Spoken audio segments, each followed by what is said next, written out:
ಕಾಂಗ್ರೆಸ್ ಸರ್ಕಾರಕ್ಕೆ ಬಂಜಾರ ಸಮುದಾಯದ ನೇರ ಎಚ್ಚರಿಕೆ. ಕೂಡ್ಲಿಗಿಯಲ್ಲಿ ಶ್ರೀ ಪ್ರಕಾಶ್ ಮಹಾರಾಜ್ ಸ್ವಾಮೀಜಿ ನೇತೃತ್ವದಲ್ಲಿ ಗುಡುಗಿದ ಮುಖಂಡರು. ರಾಜ್ಯದಲ್ಲಿ ಕಾಂಗ್ರೆಸ್ ಸರ್ಕಾರ ಅಧಿಕಾರಕ್ಕೆ ಬರಲು ಬಂಜಾರ ಸಮುದಾಯದ ಅಪಾರವಾಗಿ ಶ್ರಮ ಪಟ್ಟಿದೆ. ಆದರೆ ಕಳೆದ 3 ವರ್ಷಗಳಿಂದ ಸರ್ಕಾರ ಸಮುದಾಯಕ್ಕೆ ಯಾವುದೇ ಯೋಗ್ಯ ಸ್ಥಾನಮಾನ ನೀಡದೆ ಸಂಪೂರ್ಣವಾಗಿ ನಿರ್ಲಕ್ಷಿಸಿದೆ ಅಂತ ಬಂಜಾರ ಸಮುದಾಯ ತೀವ್ರ ಆಕ್ರೋಶವನ್ನು ಹೊರಹಾಕಿದೆ. ವಿಜಯನಗರ ಜಿಲ್ಲೆಯ ಕೂಡ್ಲಿಗಿ ಪಟ್ಟಣದ ಪ್ರವಾಸಿ ಮಂದಿರದಲ್ಲಿ ಮೇ 31ರಂದು ಆಯೋಜಿಸಲಾಗಿದ್ದ ಪತ್ರಿಕಾಗೋಷ್ಠಿಯಲ್ಲಿ ಸಮುದಾಯದ ಮುಖಂಡರು ಜಂಟಿಯಾಗಿ ಸರ್ಕಾರಕ್ಕೆ ಈ ಎಚ್ಚರಿಕೆ ನೀಡಿದ್ದಾರೆ.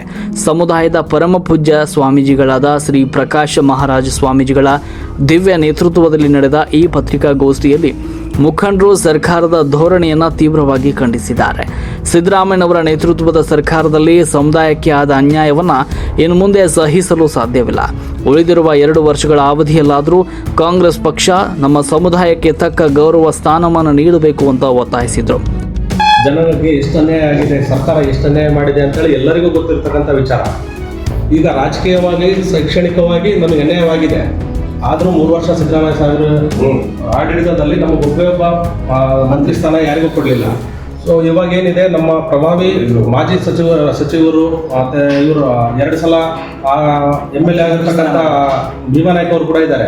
ಅವ್ರಿಗೆ MLC ಆದರೂ ಕೊಟ್ಟು ಅವರಿಗೆ ಮಂತ್ರಿ ಸ್ಥಾನ ಆದರೂ ಕೊಡಲಿ, ಅಥವಾ ನಮ್ಮ ಇವರು ರುದ್ರಬಲಮಾಣಿ ಸಾಹೇಬರಿಗಾದರೂ ಮಂತ್ರಿ ಸ್ಥಾನ ಕೊಟ್ಟು ನಮ್ಮ ಜನಾಂಗಕ್ಕೆ ಅನ್ಯಾಯವಾಗ ಏನಾಗಿದೆ ಅದು ತಡೆಸಲಿ ನಾವು ಈ ಮೂಲಕ ಕೆಳಕಳೆಯಿಂದ ಕೇಳ್ಕೊತಿದ್ದೇವೆ. ಒಂದು ವೇಳೆ ಇವರಿಗೆ ಕೊಡದೇ ಇದ್ದ ಸಂದರ್ಭದಲ್ಲಿ ಪ್ರತಿ ತಾಂಡಕ್ಕೆ ಹೋಗಿ ಇದರ ಜಾಗೃತಿಯನ್ನು ಮೂಡಿಸ್ಬೇಕಂತ ಕೆಲಸ ನಾವು ಮಾಡ್ತೀವಿ.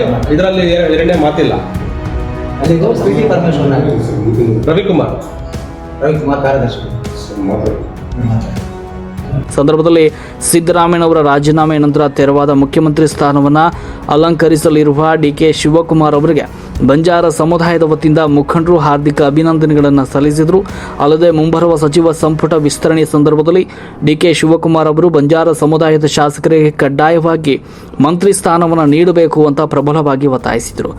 ಒಗ್ಗಟ್ಟಿನ ಪಾಠವನ್ನು ಕಲಿಸುತ್ತೇವೆ. ಮುಖಂಡರ ಎಚ್ಚರಿಕೆ, ಈಗಲೂ ಸರ್ಕಾರ ನಮ್ಮನ್ನು ನಿರ್ಲಕ್ಷಿಸಿ ಅವಮಾನಿಸಿದರೆ ಮುಂಬರುವ 2028ರ ವಿಧಾನಸಭಾ ಚುನಾವಣೆಯಲ್ಲಿ ಇಡೀ ರಾಜ್ಯದ ಬಂಜಾರ ಸಮುದಾಯ ಒಗ್ಗಟ್ಟಾಗಿ ಕಾಂಗ್ರೆಸ್ ವಿರುದ್ಧ ನಿಲ್ಲಲಿದೆ. ಅಂದು ಕಾಂಗ್ರೆಸ್ ಪಕ್ಷ ತನ್ನ ತಪ್ಪಿಗೆ ಪಶ್ಚಾತ್ತಾಪ ಪಡಬೇಕಾಗುತ್ತದೆ ಅಂತ ಸಮುದಾಯದ ಪ್ರಮುಖ ಮುಖಂಡರು ಈ ವೇಳೆ ನೇರವಾಗಿ ಸರ್ಕಾರಕ್ಕೆ ಎಚ್ಚರಿಕೆ ನೀಡಿದ್ದಾರೆ. ಈ ಪತ್ರಿಕಾಗೋಷ್ಠಿಯಲ್ಲಿ ಬಂಜಾರ ಸಮುದಾಯದ ಹಲವಾರು ಪ್ರಮುಖ ಮುಖಂಡರು ಹಾಗೂ ಕಾರ್ಯಕರ್ತರು ಉಪಸ್ಥಿತರಿದ್ದರು. Rashtrakranti news 24x7 Kudligi. ಇವತ್ತು ಜಗತ್ತಿಗೆ ಇಷ್ಟಪಡೋ ಹಾಗೆ ಸನ್ಮಾನ್ಯ ಸಿದ್ದರಾಮಯ್ಯನವರ ಒಂದು ಪ್ರಬುದ್ಧ ನಡೆಗೆ ನಾವು ರಾಜೀನಾಮೆ ಕೊಟ್ಟ ಸಂದರ್ಭದಲ್ಲಿ ಎಲ್ಲರೂ ಇವತ್ತು ಅವ್ರನ್ನ ಎಷ್ಟು ವಿಶೇಷವಾಗಿ ಗೌರವಾನ್ವಿತವಾಗಿ ನಡೆಸ್ಕೊತಾ ಇದ್ದಾರೆ ಅಂದರೆ, ಒಂದು ಹೂವನ್ನ ಎತ್ಕೊಟ್ಟ ಹಾಗೆ DK ಶಿವಕುಮಾರ್ ಅವರಿಗೆ ಇವತ್ತು ಪದಗ್ರಹಣವನ್ನ ಮಾಡಿಕೊಡ್ತಾ ಇದ್ದಾರೆ. ಅವರ ಕಾರ್ಯಚಟುವಟಿಕೆಗಳು, ಅವ್ರು ತಂದಿರ್ತಕ್ಕ ಗ್ಯಾರಂಟಿ ಕಾರ್ಯಕ್ರಮಗಳು, ಅವರು ಸರ್ಕಾರವನ್ನು ನಡೆಸಿರ್ತಕ್ಕಂಥ ರೀತಿ, ಎಲ್ಲವನ್ನೂ ಸಮಾನತೆಯಿಂದ ಕಾಣ್ತಕ್ಕಂಥ ದೊಡ್ಡ ಮನೋಭಾವ, ಅವರಲ್ಲಿ ಕಂಡಿರ್ತಕ್ಕಂಥ ಒಂದು ಗಟ್ಟಿತನ, ಧೈರ್ಯದ ನಿಲುವುಗಳು, ಯಾರಿಗೂ ಅಂಜದೆ ಅಳಕದೆ ಒಂದು ಕನ್ನಡದ ಅಸ್ಮಿತೆಯನ್ನು ಉಳಿಸ್ಕೊಟ್ಟಿರ್ತಕ್ಕಂಥ ಸಿದ್ದರಾಮಯ್ಯನವರಿಗೆ ನಾವು ತುಂಬ ಹೃದಯದ ಗೌರವಪೂರ್ಣ ನಮನಗಳನ್ನು ಸಲ್ಲಿಸಲಿಕ್ಕೆ ಇಷ್ಟಪಡ್ತೀವಿ. ಆದರೆ ಅವರಲ್ಲಿ ಕೊರತೆ ಕಂಡು ಬಂದಿದ್ದು ನಮ್ಮ ಕೊಲಂಬೋ ಜಾತಿಯನ್ನ ನೆಗ್ಲೆಕ್ಟ್ ಮಾಡಿರ್ತೀವಿ.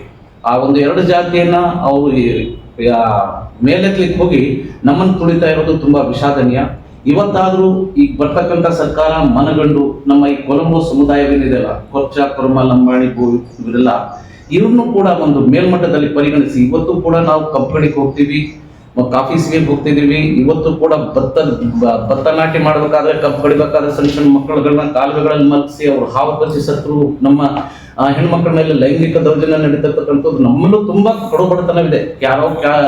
ಕೆಲವು ಜನ ಬೆಳವಣಿಗೆಯಷ್ಟು ಪ್ರಗತಿಯನ್ನು ಸಾಧಿಸಿದ್ರೆ ಇಡೀ ಜನಾಂಗವೇ ಪ್ರಗತಿ ಸಾಧಿಸಿದೆ ಅಂತ ತಪ್ಪಾಗಿ ಅರ್ಥ ಮಾಡ್ಕೊಳ್ಬೇಡಿ. ಸರ್ಕಾರ ನಮ್ಮ ಕಡೆನೂ ಗಮನ ಹರಿಸಿ. ಇವತ್ತು ಒಟ್ಟರು ಕೂಡ ಇವತ್ತು ಬೆಟ್ಟ ಕಡಿಲಿಕ್ಕಂತೆ, ಮಣ್ಣಗಿಲಿಕ್ಕಂತೆ, ಕಾಫಿ ಸೀಮೆಲಂತೆ ಅವ್ರು ಎಲ್ಲಾ ಕಡೆಗೂ ಕಷ್ಟಪಡ್ತಾ ಇದ್ದಾರೆ. ಎಲ್ಲಾ ಸಮುದಾಯದವರಿಗೂ ಕಷ್ಟ ತಪ್ಪಿದ್ದಲ್ಲ, ಯಾರಿಗೂ ಒಂದು ಸ್ಥಿರತೆಯ ಬದುಕನ್ನ ಯಾವ ಸರ್ಕಾರನೂ ಕಟ್ಕೊಟ್ಟಿಲ್ಲ. ಅಂಥದ್ರಲ್ಲಿ ಸಿದ್ದರಾಮಯ್ಯ ನಡೆ ಬಹಳ ಪರಿಪೂರ್ಣವಾಗಿತ್ತು. ಅವ್ರು ಇನ್ನೂ ಬೇರೆ ವರ್ಷ ಮುಂದುವರೆದ್ರೆ ಇನ್ನೂ ಚೆನ್ನಾಗಿರ್ತಿತ್ತು. ಇನ್ನ ಸಕಲ ರೀತಿಯಿಂದ ಸರ್ಕಾರ ಮತ್ತು ಸಮಾನತೆಗಾಗಿ ನಮ್ಮ ಜನರನ್ನ ಮೇಲ್ಮಟ್ಟಕ್ಕೆ ಏರಿಸ್ತಕ್ಕಂಥ ಪ್ರಯತ್ನವನ್ನ ಅವರು ಬಹಳ ಕಟ್ಟುನಿಟ್ಟಾಗಿ ಪಾಲಿಸ್ತಾ ಇದ್ರು ಅಂತಕ್ಕಂಥ ಆಶೆ ಇತ್ತು. ಆದರೆ ಇವತ್ತು ಹೈಕಮಾಂಡ್ ತೀರ್ಮಾನಕ್ಕೆ ಎಲ್ಲೂ ತಲೆವಾಗಬೇಕಾಗತ್ತೆ. ನಾವು ಈ ಪಕ್ಷದಿಂದ ನಮ್ಮ